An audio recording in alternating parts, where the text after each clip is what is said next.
Hello नमस्कार साथियों, मैं महेश चौधरी आपका फिर से दोबारा स्वागत करता हूं हमारे digital platform Proxima education hub पर।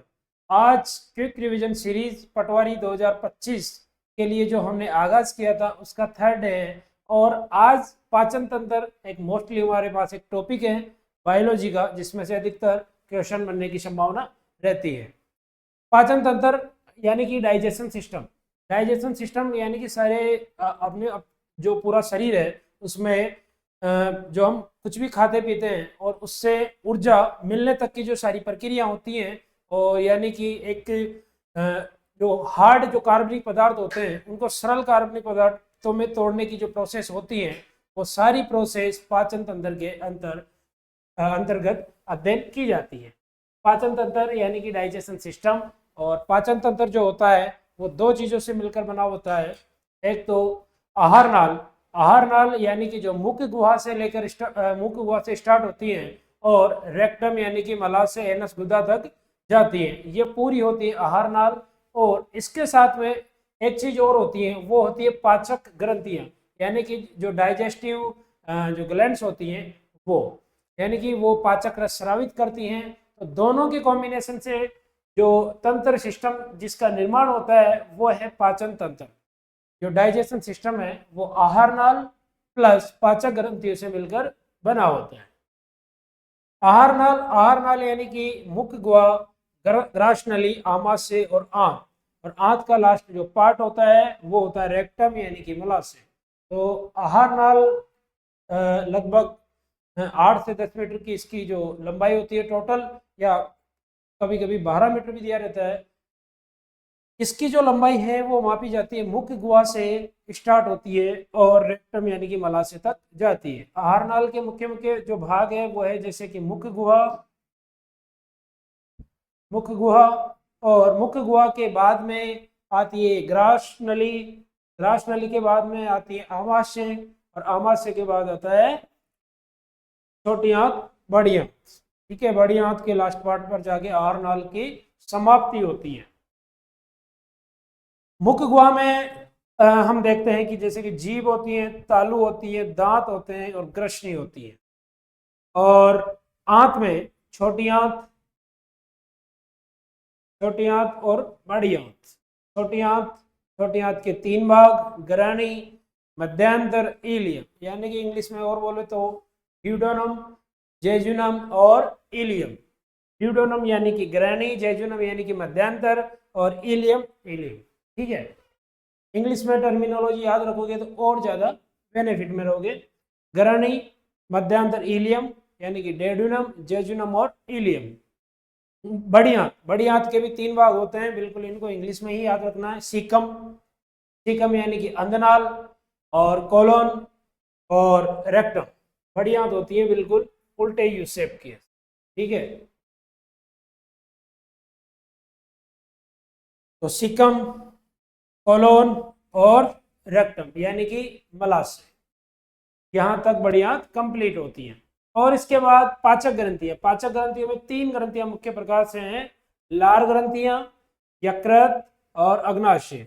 इन तीनों ग्रंथियों से पाचक रस का श्रवण होता है, और ये पाचक रस एंजाइमों से मिलकर बना होता है। इसमें पाचक एंजाइम होते हैं, वो पाचक एंजाइम खाने को पचाने में मदद करते हैं, और इस प्रकार एक पाचन तंत्र का निर्माण होता है। इस पूरे तंत्र को डिटेल से हम देखेंगे आगे। इसमें सभी पार्ट के बारे में जानेंगे कि मुख गुहा में जीभ, तालू, दांत, ग्रसनी, इनके सभी के बारे में जानेंगे। पाचन तंत्र का चित्र है। सबसे पहले ये कर्णपुर ग्रंथि जो है, और ये कर्णपुर ग्रंथि यानी कि पेरोटिड है। ये 3 ग्रंथियां तो लार इसमें जीभ में होती है, मुख गुहा में होती है, 3 प्रकार की ग्रंथियां। ठीक है, यानी कि सबसे पहले देखिए मुख्य गुहा। मुख्य गुहा में जीभ, दांत, जिह्वा होती है, और इसके बाद में यहाँ पर ग्रसनी होती है। ये ग्रसनी दोनों के लिए कॉमन होती है, यानी कि इसमें सांस लेने के लिए कंठ द्वार होता है, और भोजन निगलने के लिए निगल द्वार होता है। और जैसा कि आप सभी को पता है कि गर्शनी के बाद आती है ग्रासनली यानी कि गर्सिका, ठीक है। और गर्सिका के बाद आमाशय, और आमाशय के बाद आंत, आंत के साइड में और आमाशय के बीच में अग्नाशय होता है। और छोटी आंत जो होती है ये बीच वाली होती है, जबकि बड़ी आंत उल्टे यू शेप की बाहर बाहर आवरण के रूप में होता है। और इसका अंतिम पार्ट होता है मलाशय और लास्ट का पार्ट होता है गुदा, ठीक है। इधर देखें हम कि छोटी आंत का पहला भाग होता है ग्रहणी, ठीक है, फिर मध्यांतर, फिर इलियम, इलियम यानी कि ये देखो लास्ट का क्षुद्रांत। और बड़ी आंत यहाँ से स्टार्ट होती है, तो सबसे पहले सीकम, सीकम यानी कि अंधनाल, ठीक है। और ये है कोलोन यानी कि जैसे कि ऊपर बढ़ता हुआ आरोही, और ये फिर अनुप्रस्थ, ये फिर अवरोही। देखिए बड़ी आंत को कॉमन रूप से वृद्धांतर भी बोला जाता है, जबकि छोटी आंत को कॉमन रूप से क्षुद्रांतर भी बोला जाता है, ठीक है। वृद्धांतर और शुद्धांतर में कंफ्यूज नहीं होना है। परंतु अगर स्पेशली रूप से देखें तो शुद्धांतर लास्ट पार्ट होता है छोटी आंत का, ठीक है। आगे देखिए लीवर, ये है लीवर पूरा, और लीवर के बिल्कुल कॉर्नर पे छोटा सा बीचों बीच होता है पित्ताशय गॉल ब्लैडर, ठीक है। ये होता है अग्नाशय यानी कि पेनक्रियास। तो अग्नाशय, लीवर और लार ग्रंथियां, ये तीनों तो हैं पाचक ग्रंथियां, ठीक है। और लार ग्रंथियों के प्रकार है अलग अलग, पेरोटिड है यानी कि कर्णपूर्व ग्रंथि है, एक लिंगवल है, सब लिंगवल जो जिव्या के नीचे है, अधोजिव्या, और एक है सब मैंडिबुल, सब मैंडिबुलर जो है अधोजंब या जबड़े के जस्ट ऊपर या जबड़े के बीचों बीच ये स्थित होती है। तो ये तीन प्रकार की ग्रंथियां होती हैं। तो मोस्टली हमें ये डायग्राम बिल्कुल, इसकी आउटलाइन बिल्कुल हमें पता होनी चाहिए। ये कर्मी रूपी परिशेषिका है, इसे अपेंडिक्स बोलते हैं, यानी कि वर्मी फॉर्म अपेंडिक्स भी इसे कहते हैं, अपेंडिक्स। इसका कोई कार्य नहीं है बॉडी में, ये सिर्फ एक अवशेष है।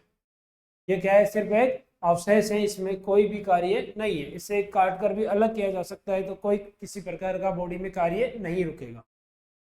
नेक्स्ट चलते हैं, सर्वाधिक पाचन व अवशोषण। एक क्वेश्चन बनता है सर्वाधिक पाचन व अवशोषण, दोनों पूछ ले। ऑप्शन में सिर्फ बड़ी आंत, छोटी आंत, अग्नाशय, आमाशय से कुछ अगर नॉर्मली ऑप्शन दिए हुए हैं, ज्यादा अंदर नहीं है, तो छोटी आंत ऑप्शन में चला जाएगा।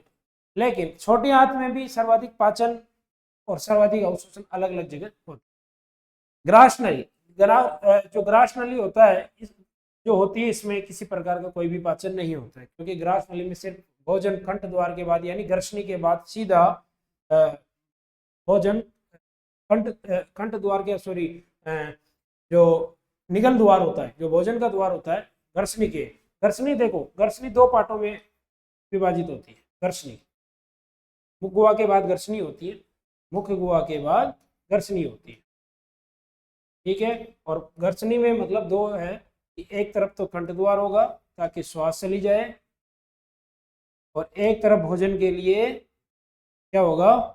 निगल द्वार। तो क्वेश्चन ऐसा भी बन जाता है कि भोजन और हवा यानी कि श्वास दोनों के लिए उभयनिष्ठ मार्ग यानी कॉमन पथ क्या है? तो वो ग्रास नली है, गर्शनी है? तो गर्शनी है, क्योंकि गर्शनी फिर बाद में ग्रास नली में खुलेगी। ग्रास नली में भी कैसे? इसके माध्यम से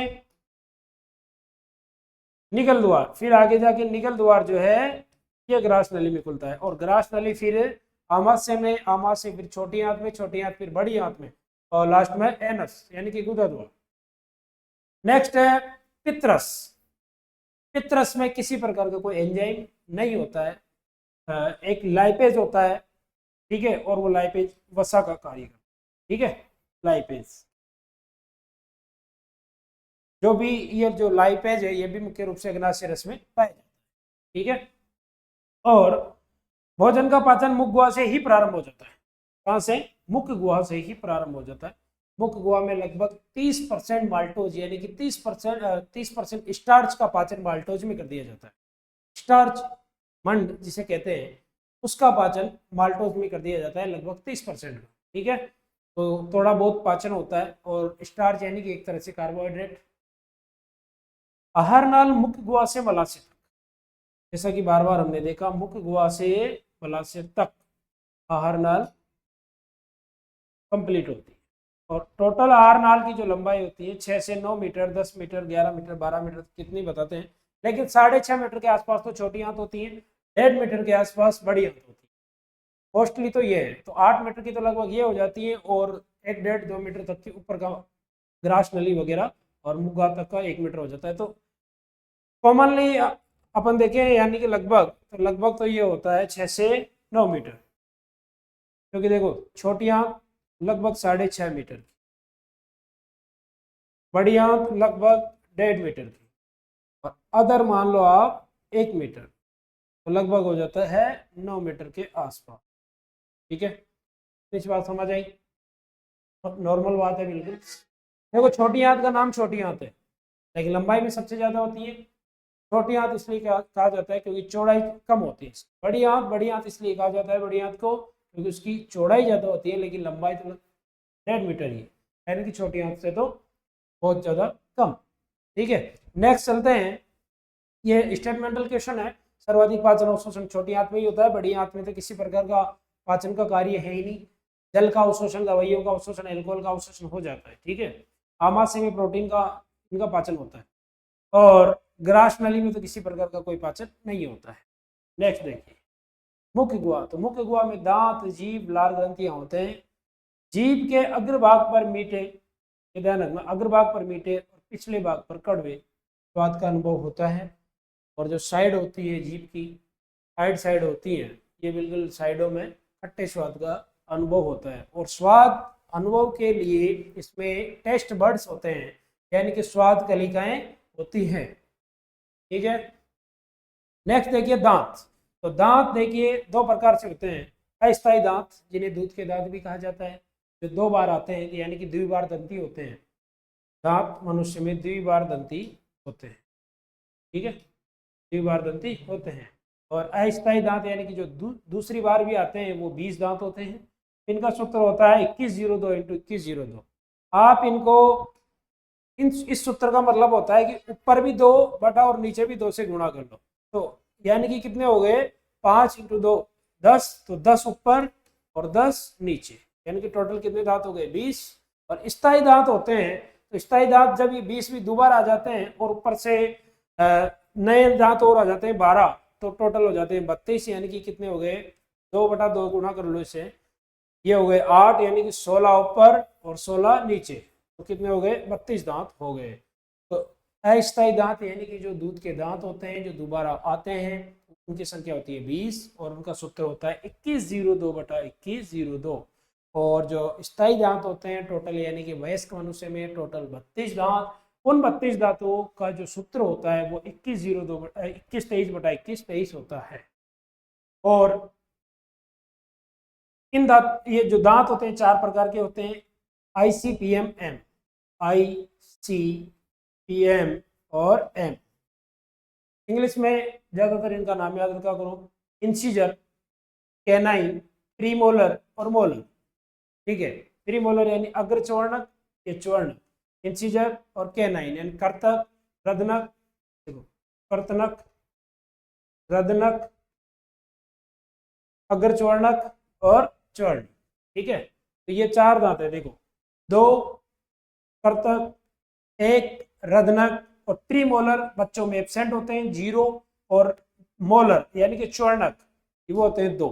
तो बच्चों में कौन से एब्सेंट होते हैं, प्रीमोलर PM वाले यानी कि अग्रचवर्णक, बाकी तीनों प्रेजेंट होते हैं। वयस्क में ये 2 जो ऊपर नीचे हैं, ठीक है, ये वाले दांत आ जाते हैं कि प्रीमोलर वाले। ठीक है, तो इनका टोटल हो जाता है 32, और बच्चों में हो जाते हैं 20, जो द्विबार दंती होते हैं। अस्थायी यानी कि जो स्थायी नहीं है, दोबारा भी वो आएंगे। ठीक है, सबसे बाहरी व कठोर भाग जो होता है वो इनेमल होता है, कैल्शियम हाइपोफॉस्फेट का ये बना होता है। इनेमल यानी कि पूरे शरीर का सबसे कठोरतम पदार्थ होता है। तो मुख्य गुहा के बारे में ये है। नेक्स्ट चलते हैं घर्षणी। घर्षणी यानी कि कॉमन पार्ट है, कॉमन भाग है, कॉमन एक द्वार है, किसके लिए, जिसमें श्वास, जिसमें भोजन, दोनों के लिए अलग अलग पथ बने हुए हैं। देखिए श्वास नली में, और श्वास नली अलग होती है, ग्रास नली इसमें अलग होती है, लेकिन फिर भी कभी कभी मतलब जो रोटी के जो कण होते हैं ये श्वास नली में चले नहीं जाए, इसके लिए एक श्वास नली पर एक ढक्कन टाइप का होता है जिसे द्वार भी कहते हैं, एपिग्लोटिस। क्या कहते हैं इसे? एपिग्लोटिस। इसे घाटी ढक्कन भी कहा जाता है। 9th के एनसीईआरटी में घाटी ढक्कन भी कहा गया है, एपिग्लोटिस या घाटी ढक्कन। ठीक है। और लगभग ये 12 सेंटीमीटर लंबी नली का होता है, मीटर में नहीं है, सेंटीमीटर में है, ये ध्यान। ठीक है। नेक्स्ट चलिए। और ये जो गर्सनी है ये फिर गर्सनी किसमें खुलेगी? ग्रास नली में। और ग्रास नली किसमें? ग्रास नली किसमें? आमाशय में। ठीक है। ग्रास नली के बारे में ज़्यादा बातें नहीं करेंगे। ग्रास नली में किसी प्रकार का कोई पाचन नहीं होता है। एक जो चीज़ कॉमन है वो ये है कि ग्रास नली में भोजन किस प्रकार से आगे बढ़ता है। तो ग्रास नली में बिल्कुल कर्माकुंचन गति होती है, जो एक बार खुलती है और एक बार सिकुड़ती है। स्प्रिंग की तरह जो गति होती है ग्रास नली में, प्रकार की गति होती है कर्माकुंचन गति। कर्माकुंचन।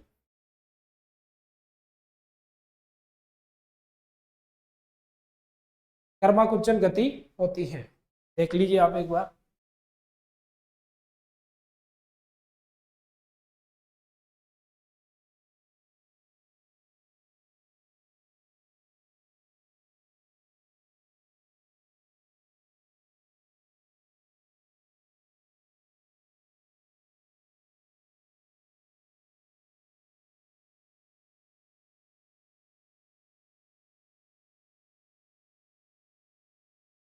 चले आगे। नेक्स्ट है आमाशय। आमाशय में अदर चीजों का तो पाचन नहीं होता है, लेकिन प्रोटीन का पाचन होता है। इसका प्रोटीन, इस बात का ध्यान रखना। और साथ में कुछ एल्कोहल का भी होता है। ठीक है। इन दोनों का पाचन होता है।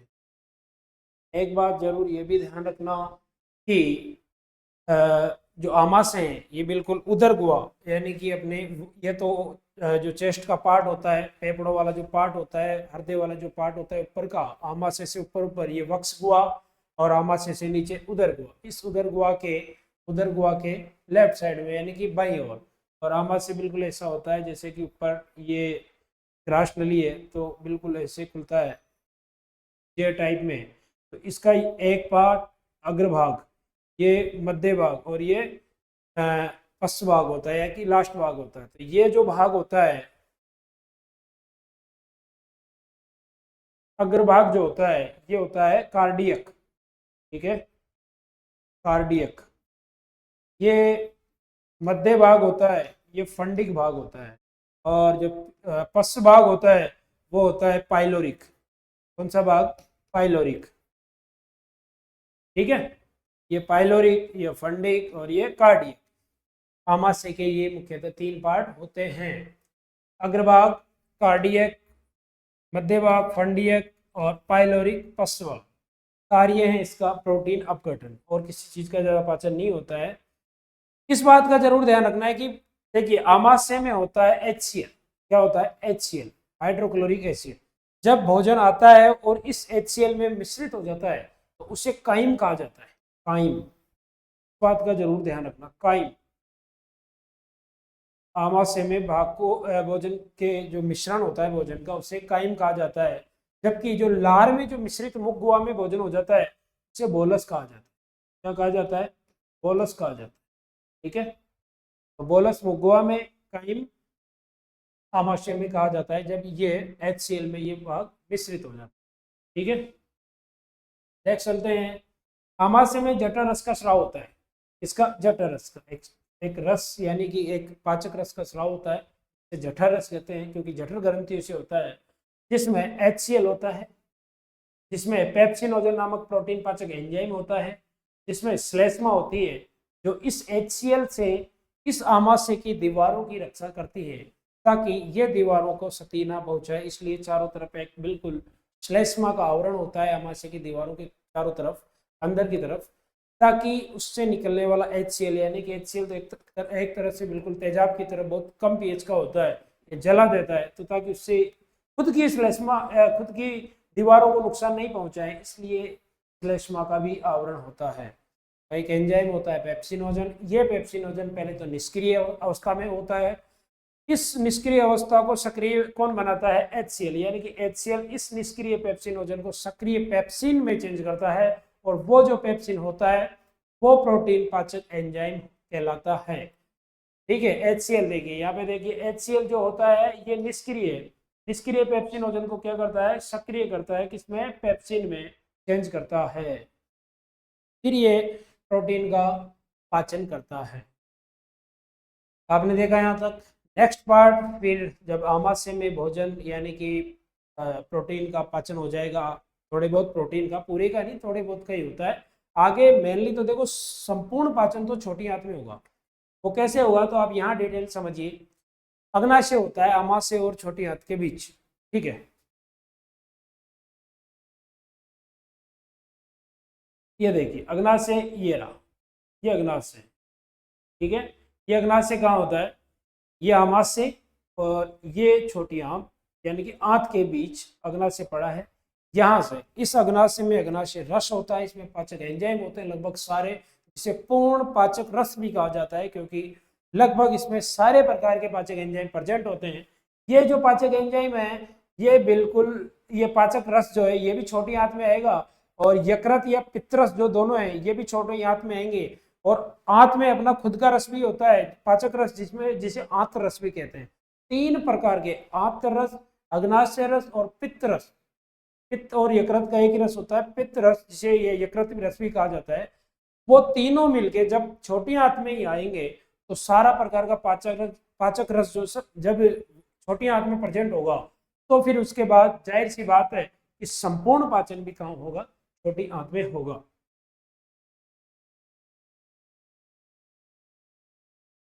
ठीक है, तो सक्रिय पेप्सिन में चेंज कर दिया। छोटी आंत नेक्स्ट में फिर भोजन जाएगा छोटी आंत में, और छोटी आंत की लगभग लंबाई जिसकी चर्चा हमने पहले करी है, लगभग 6.5 मीटर इसकी लंबाई होती है। इसके 3 पार्ट होते हैं, ड्यूडेनम, जेजुनम, इलियम। ग्रहणी, जेजुनम यानी कि मध्यांतर, इलियम यानी कि इलियम, और इलियम को कहते हैं शुद्रांत्र भी कह देते हैं, यही देख लेते हैं शुद्रांत्र। ठीक है, कंफ्यूज मत होना आगे जाके। शुद्रांत्र, ठीक है। तो 3 पार्ट हो गए, तीनों के बारे में चर्चा करते हैं। ग्रहणी यानी कि यू शेप की होती है ग्रहणी, और हार्मोन इसमें होते हैं सिक्रेटिन, सिक्रेटिन हार्मोन और गैस्ट्रीन हार्मोन। सिक्रेटिन ग्रहणी की एस सेल्स हैं और गैस्ट्रीन जी सेल्स हैं, तो इसमें कंफ्यूज होने की कोई जरूरत नहीं है।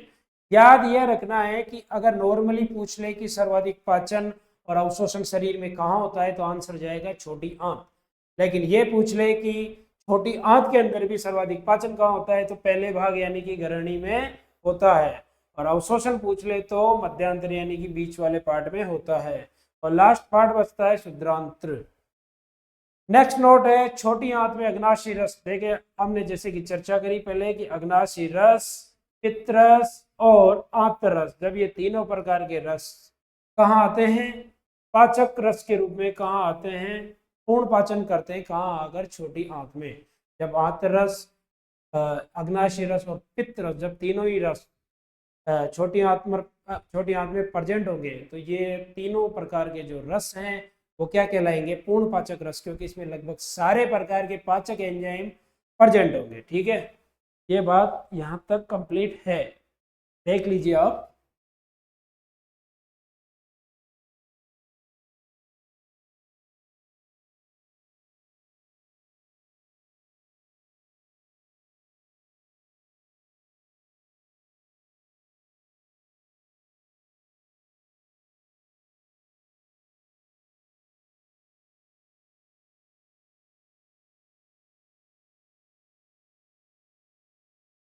नेक्स्ट देखिए,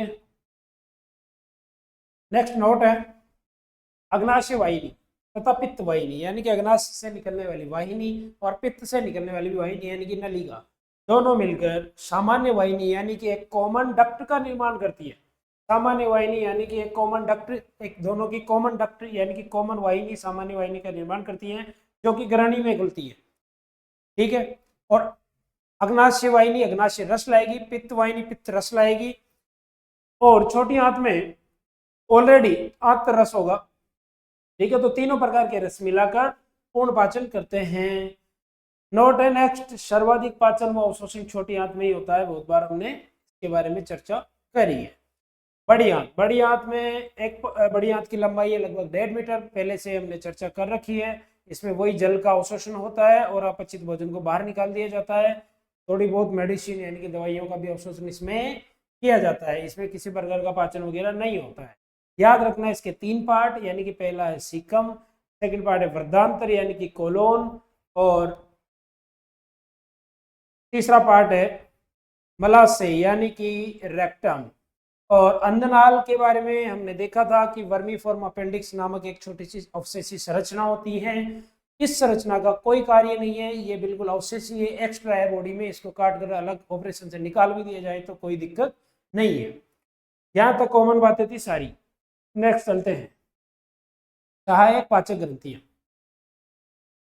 आहार नाल के बारे में हमने मुख्य गुहा से लेके ग्रास नली, गर्शनी, ग्रास नली, आमाशय, छोटी आंत, बड़ी आंत के बारे में डिटेल में चर्चा की।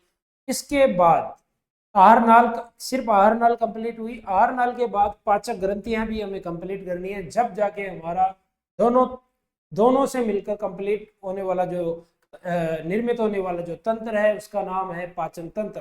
तो तभी कंप्लीट होगा जब सहायक पाचक ग्रंथियां भी डिटेल में चर्चा करी जाएगी, ठीक है। तो पहली जो पाचक ग्रंथि है वो है लार ग्रंथि। लार ग्रंथि होती है 3 प्रकार की मनुष्य में, यानी कि 3 जोड़ी होती है। एक होती है पेरोटिड, ठीक है।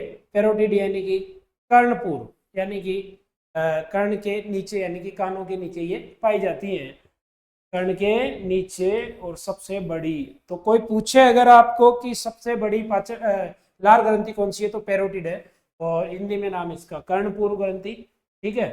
और क्या नाम है, कर्णपूर्व ग्रंथि हिंदी में नाम।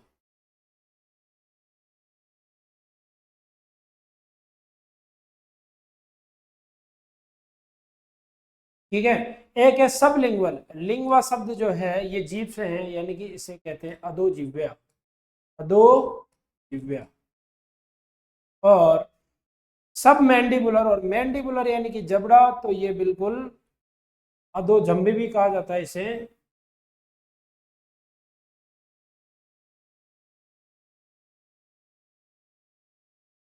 अधोजंभी भी कहा जाता है, और हिंदी के नाम इसके थोड़े टिपिकल है। याद रखो सब लिंगुअल, लिंगवा यानी ये जो लिंगवा वर्ड है LINGUA, ये लिंगवा वर्ड है, ये जीभ से संबंधित है, ठीक है। तो सब लिंगवा यानी जीभ के नीचे, सब मैंडिबुलर यानी जबड़े में, जबड़े के भीतर, और पेरोटिड यानी कर्णपूर्व, ठीक है। तो कर्ण के आसपास या कर्ण के नीचे पाई जाने वाली है। तो सबसे बड़ी ग्रंथि कौन सी हुई, लार ग्रंथि में पेरोटिड हुई। और लार का अगर अपन इंग्रेडिएंट देखें, इसका अवयव देखें क्या क्या होते हैं इसमें, तो इसमें लगभग 90% क्या होता है, जल होता है, और 1% इसमें क्या होता है, एंजाइम होते हैं। 90% जल और 1% एंजाइम। और एंजाइम में भी मुख्य रूप से क्या पाया जाता है इसमें, टाइलिन और दूसरा लाइसोजाइम, ठीक है। तो टाइलिन जो होता है इसी की पीएच होती है लगभग 6.8।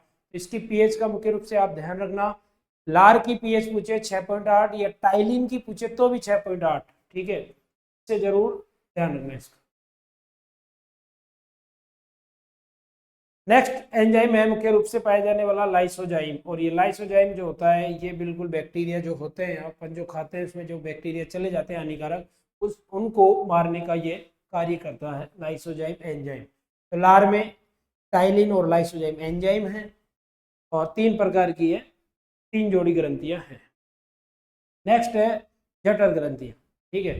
जठर ग्रंथियां जो है आमाशय में उपस्थित होते हैं, और आमाशय में उपस्थित होती है। तो आमाशय में क्या होता है आपको पता है, HCl। और HCl यानी कि इसकी जो पीएच है बहुत कम होती है, 0 के आसपास होती है, 1.5 के आसपास। और जब 1.5 इसकी पीएच है तो ये बहुत ज़्यादा घातक है। और ये घातक खुद के लिए नहीं बन जाए, ये खुद की दीवारों को ना गला दे, खुद की दीवारों को ना नुकसान पहुंचा दे, ना जला दे उनको। इसके लिए इसमें होता है श्लेष्मा। क्या होती है? रक्षा के लिए क्या होता है? म्यूकस यानी कि श्लेष्मा। ठीक है। तो इसमें 3 प्रकार की कोशिकाएं होती है जठर ग्रंथियों में। एक होती है म्यूकस कोशिकाएं यानी कि म्यूकस यानी कि श्लेष्मा, जो श्लेष्मा का श्रावण करेगी। एक होती है प्रधान कोशिकाएं। प्रधान मतलब पैसे पे याद रख लेना, पेप्सिनोजन, जो निष्क्रिय अवस्था में होता है, जिसको ये HCl आएगा और सक्रिय पेप्सिन में चेंज करेगा। वो पेप्सिन प्रोटीन को पेप्टोन में या फिर अमीनो अम्ल जो एमाइनो एसिड होते हैं उनमें कन्वर्ट करेगा। फिर होती है ऑक्जेंटिक सेल। ये ऑक्जेंटिक जो सेल होती है ये HCl का स्राव करती है। इनका तीनों का जरूर ध्यान रखना। म्यूकस यानी कि श्लेष्मा, प्रधान कोशिकाएं पेप्सिनोजन को, और ऑक्जेंटिक यानी कि HCl का स्राव करती हैं। नेक्स्ट जो हमारे पास पाचक ग्रंथि है वो है लीवर, यकृत। और जो यकृत है उसके बारे में, लीवर के बारे में आपको पता है कि शरीर की, पूरे शरीर की सबसे बड़ी ग्रंथि है। ठीक है। अगर सबसे बड़ी अंतःस्रावी ग्रंथि पूछे तो थायराइड है, परंतु अगर अंतःस्रावी बहिःस्रावी कुछ ही नहीं पूछे, केवल इतना शब्द दिया जाए एक शब्द की सबसे बड़ी ग्रंथि कौन सी है, तो लीवर आएगा। ठीक है, सबसे बड़ी ग्रंथि है। और वेट होता है लगभग 1 से 1.5 किलो के आसपास। और कार्य आगे डिफाइन है। कार्य इसके बहुत सारे हैं। यकृत यानी कि कलेजा, बहुत ज्यादा इसके कार्य हैं। और कार्यों में मुख्य रूप से हैं पित्तरस का स्राव। क्या है? पित्तरस का स्राव। और विटामिन ए का संश्लेषण, ग्लाइकोजन का निर्माण, हिपेरिन का निर्माण। देखिए हिपेरिन, ग्लाइकोजन। ग्लाइकोजन यानी कि जब ग्लूकोज ज्यादा हो जाता है बॉडी में तो उसको ग्लाइकोजन यानी कि अतिरिक्त ग्लूकोज को ग्लाइकोजन के रूप में स्टोर कर लेता है यकृत, ग्लाइकोजन के रूप में, यानी कि ग्लाइकोजन का निर्माण करता है। ठीक है, ये ग्लाइकोजन के रूप में। हिपेरिन का निर्माण, हिपेरिन वो होता है जो बॉडी के अंदर ब्लड को क्लॉट नहीं होने देता, यानी कि हमारे शरीर में अंदर रुधिर में थक्के नहीं बनने देता, वो होता है हिपेरिन। विटामिन ए, जो रेटिनॉल जिसका नाम है, जीरोफ्थैल्मिया जिससे हो जाता है रोग।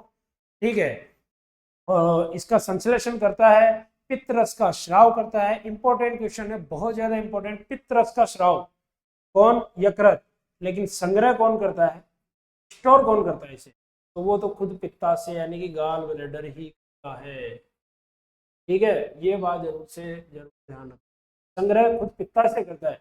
अब नाम दे के बिल्कुल चूक जाते हैं कि पित्तरस का स्राव यानी कि पित्ताशय करेगा, नहीं। पित्तरस का श्रावण यानी कि श्रवण कौन करेगा?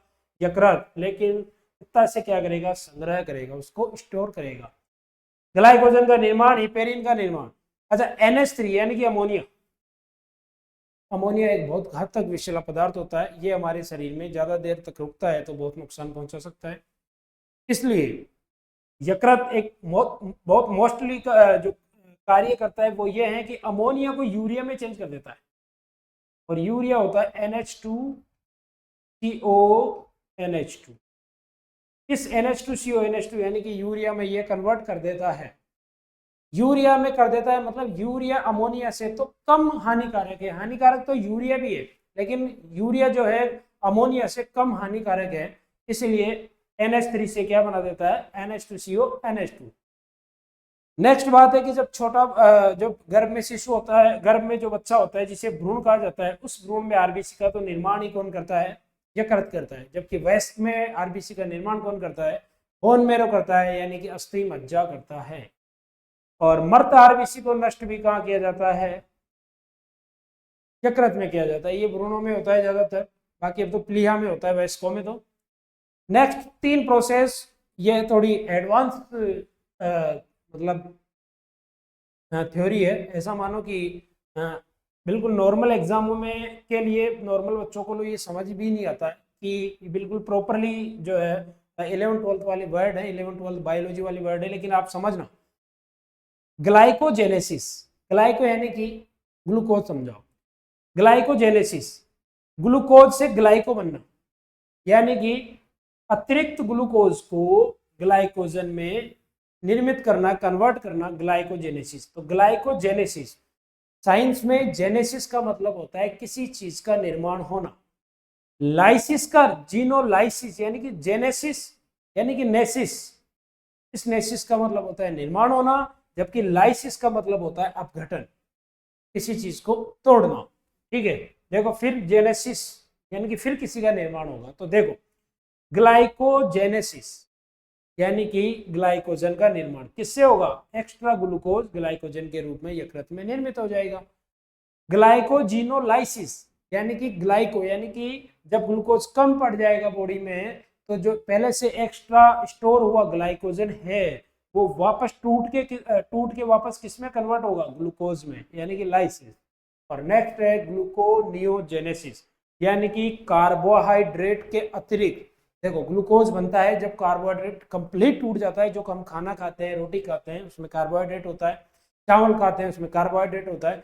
जब ये कार्बोहाइड्रेट और ये स्टार्च वगैरह सब कंप्लीट टूट जाते हैं तो लास्ट की जो इकाई बचती है वो है ग्लूकोज, जो हमारे रक्त में बहती है, जो हमारे पोषण हमारी ऊर्जा का मुख्य स्रोत है ग्लूकोज।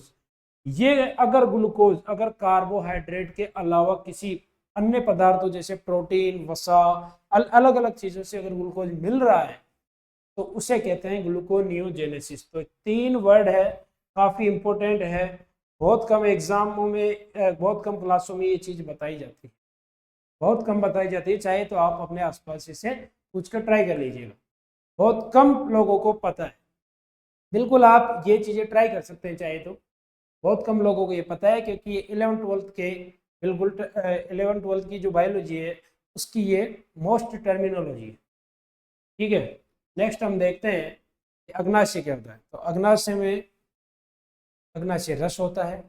देखिए 99% जो अग्नाशय है, अग्नाशय का जो 99% भाग है वो तो बहिस्रावी होता है, 1% भाग ही अंतःस्रावी होता है।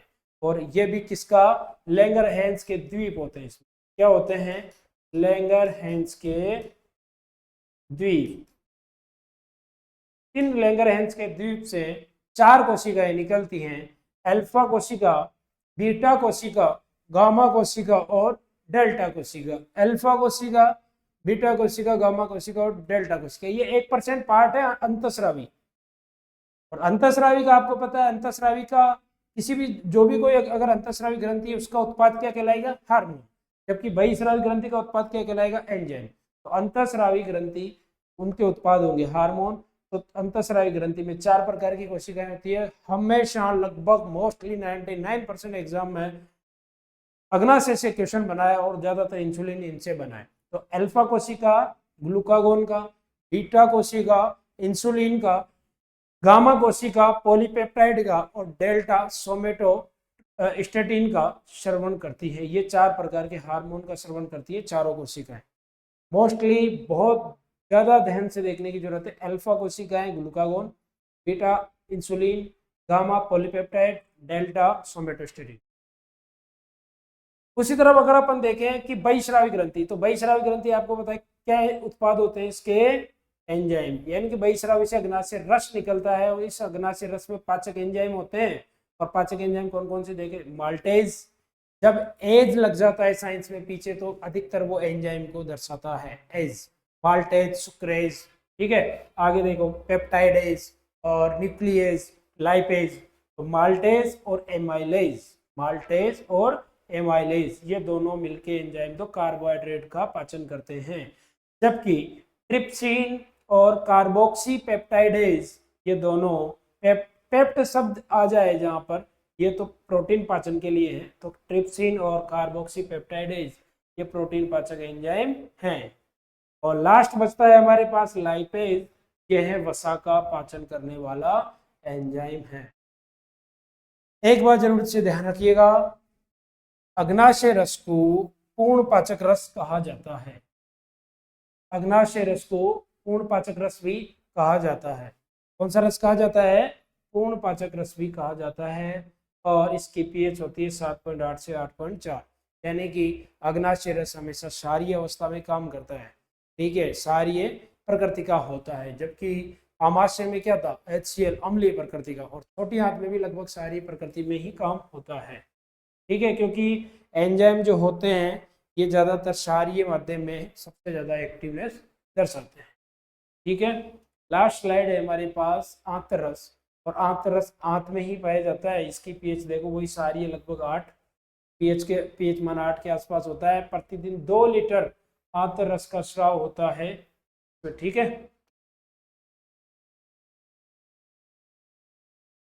और एंजाइम होते हैं तो एंजाइम भी ध्यान रखना है इसमें, erepsin, maltase, sucrase, lactase, lipase. देखिए ध्यान से देखिए इसमें कि इरेप्सिन जो होता है वो प्रोटीन को अमीनो अम्लों में तोड़ता है, जबकि माल्टेज है तो माल्टोज को ग्लूकोज प्लस ग्लूकोज में तोड़ता है। सुक्रेज है, सुक्रोज को ग्लूकोज प्लस फ्रक्टोज में तोड़ता है। इंपॉर्टेंट है, याद रखना, 10th क्लास क्या है टॉपिक है। लैक्टोज, लैक्टोज लैक्टेज को लैक्टेज जो है लैक्टोज को तोड़ेगा जो दूध में पाई जाती है तो ग्लूकोज प्लस गैलेक्टोज में, और लाइपेज वसा को तोड़ेगा ग्लिसरीन प्लस वसीय अम्लों में।